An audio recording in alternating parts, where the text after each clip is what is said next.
మంగళవారం, శుక్రవారం రోజుల డబ్బులు ఎవరికీ ఇవ్వొద్దని ఇంట్లో పెద్దలు చెబుతూనే ఉంటారు. అలా ఎందుకు చెప్తారు? ఆ రోజుల్లో డబ్బు ఇస్తే తిరిగి రాదా? ప్రపంచం మొత్తాన్ని నడిపిస్తుంది డబ్బు. అవి లేకపోతే ఏ పని చేయలేం. డబ్బుని లక్ష్మీదేవితో సమానం అంటారు. అందుకే చేతిలో నుంచి డబ్బులు కింద పడితే వాటిని తీసుకుని కళ్ళకు అద్దుకుంటారు. అంటే కింద పడినందుకు లక్ష్మీదేవిని క్షమించమని అడుగుతున్నట్టు భావిస్తారు.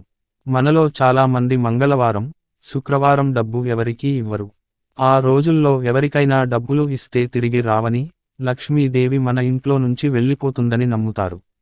అయితే నిజంగానే అలా చేస్తే డబ్బు సమస్యలు వస్తాయా? శాస్త్రాలు ఏం చెబుతున్నాయి? ఏ రోజులో డబ్బు ఇస్తే మంచిది అనేది తెలుసుకుందాం. మంగళవారం డబ్బు ఎందుకు ఇవ్వకూడదు? మంగళవారానికి కుజగ్రహం అధిపతి. అలాగే మంగళ అంటే శుభం అని అర్థం. మనుషుల మీద కుజగ్రహ ప్రభావం ఎక్కువగా ఉంటుంది. కుజుడు కలహాలకి, ప్రమాదాలకి, నష్టాలకు కారకుడుగా నమ్ముతారు.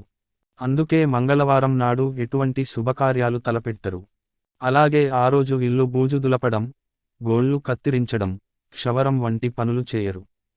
మంగళవారం రోజు డబ్బులు ఎవరికైనా అప్పుగా ఇస్తే అవి తిరిగి రావని నమ్ముతారు. ఆ రోజు అప్పు తీసుకుంటే అనేక బాధలకు కారణమవుతుందని అంటారు. శుక్రవారం ఎందుకు ఇవ్వకూడదని అంటారు? అలాగే శుక్రవారం కూడా ఎవరూ డబ్బులు ఇవ్వరు. లక్ష్మీదేవికి ఇష్టమైన రోజు శుక్రవారం. సాధారణంగా లక్ష్మీదేవి ఒకచోట స్థిరంగా ఉండదని చెప్తారు.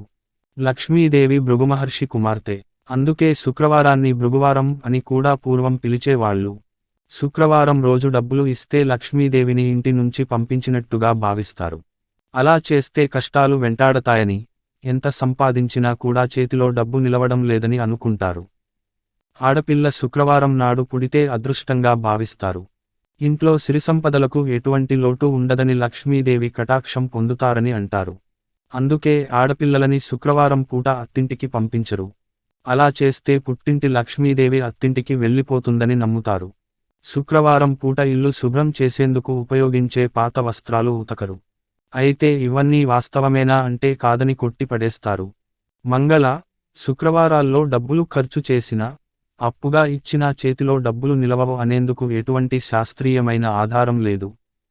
ఇది కేవలం అపోహ మాత్రమే. నిజానికి ఇలా చెప్పడానికి మరొక కారణం ఉంది. సంపాదించే వాళ్ళు సంపాదిస్తుంటే ఖర్చు చేసే వాళ్ళు ఖర్చు చేస్తూనే ఉంటారు. అనవసర ఖర్చులు ఆపడానికి ఈ 2 రోజులైనా డబ్బు ఖర్చు చేయకుండా ఉంటారని ఆశతో అలా చేస్తారు. అత్యవసర సమయాల్లో, ఆపద సమయంలో ఇటువంటివి నమ్మితే అది అనార్థాలకు దారి తీస్తుంది. అందుకే ఇటువంటి పనులు చేయకూడదు. కానీ శాస్త్రాల ప్రకారం సూర్యాస్తమయం తర్వాత మాత్రం డబ్బులు ఎవరికీ అప్పుగా ఇవ్వకూడదు. అలా చేస్తే ఆర్థిక సమస్యలు తలెత్తుతాయి.